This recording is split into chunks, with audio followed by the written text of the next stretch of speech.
a 2 petites semaines, la délicieuse Isabelle Claire déclarait sa flamme ardente à Viggo Mortensen, héros de Captain Fantastic dans PS I Love You. Mais de ce film, ce n'est pas l'acteur qui nous intéresse, c'est le réalisateur. All the way to top. We created paradise. Un homme dont les sériphiles connaissent le visage sans jamais parvenir à mettre un nom dessus. Alors son nom, on vous le donne, c'est Matt Ross, et Madame et série est folle de lui. Welcome everyone to a journey into the nucleus. I hope this sucks. Matt Ross traîne sa gueule d'amour sur petit écran depuis la fin des années 80. De la série pour ados au drama culte, de la série horrifique à la comédie, il a tout fait. En presque 3 décennies, l'acteur a vu le médium télé prendre de l'ampleur et les scénarios s'étoffer. There's been a sea change in the quality of American television, you know. For years we had 3 channels, ABC, NBC, and CBS, and they were the main American channels that had a particular kind of programming that I would say was not for adults. It was not complex.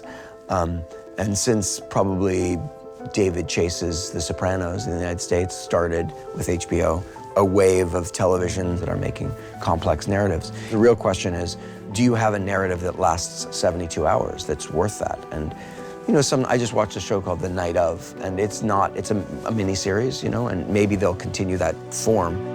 It's still, what, 6-8 hours, something like that, and the metabolism of how you both tell that story and gestate as an audience member on that story is very different. So the narrative must require or desire that kind of length, and not every story does, you know.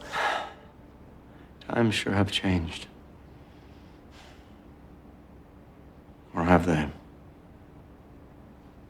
Of course they have. And for the better. Les séries plus fortes que les films, une idée que Matt Ross accepte volontiers de laisser germer. All right, forget it. It's an exciting time for television and for long-form narratives in the U.S. And, I mean, I don't know if you're asking this question, but you can even make the argument that some of our best filmed entertainment, and our best, I mean, from the U.S., is coming from television, you know. Certainly artists are running towards television, you know. I mean, when you have people like Martin Scorsese directing television, it's clear that everyone wants to participate in that, because what I see, and I've met, you know, people at the studio system that work in the studios are very intelligent people. It's not that they're stupid, they're not stupid.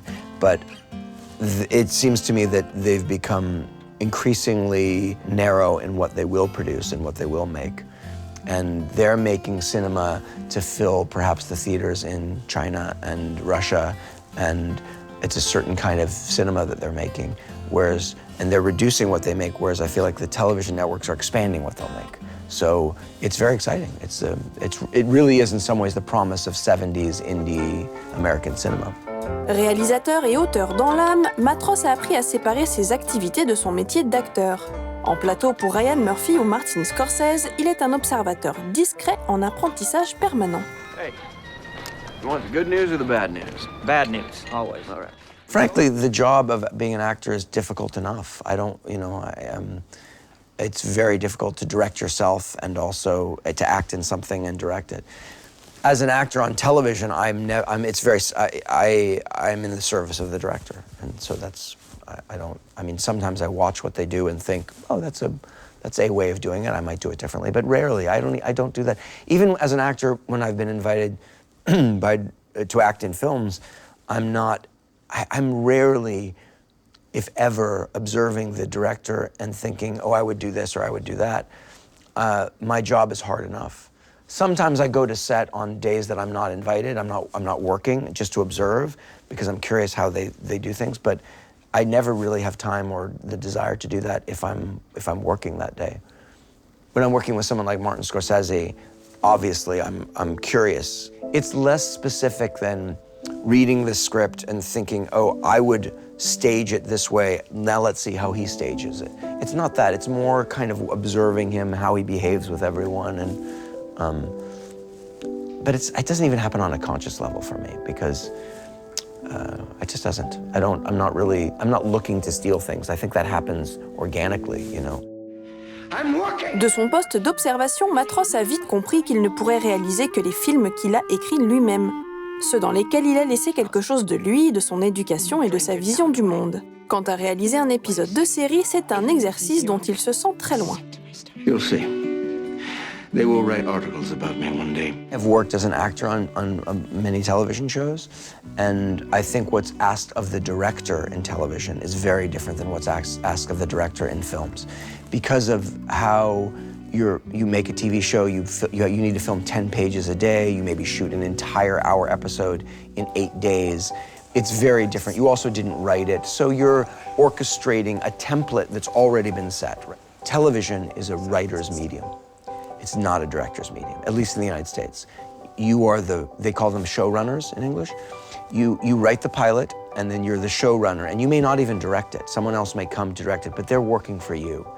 Directing film, you are the showrunner. Run back, Shree. Run back, super fast. You got it.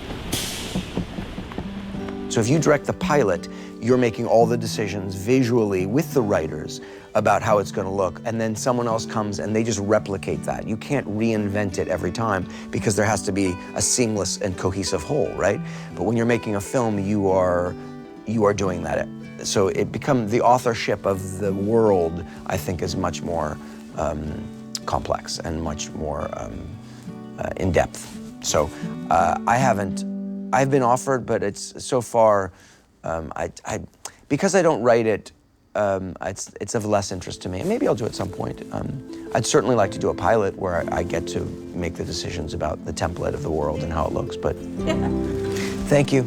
Thank you. Thank you very much. En attendant de réaliser un pilote et même pourquoi pas d'être à la tête de sa propre série, Matros poursuit sa route devant la caméra à la télévision et derrière la caméra au cinéma avec son second long métrage, le très bien nommé Captain Fantastic. Un talent à suivre.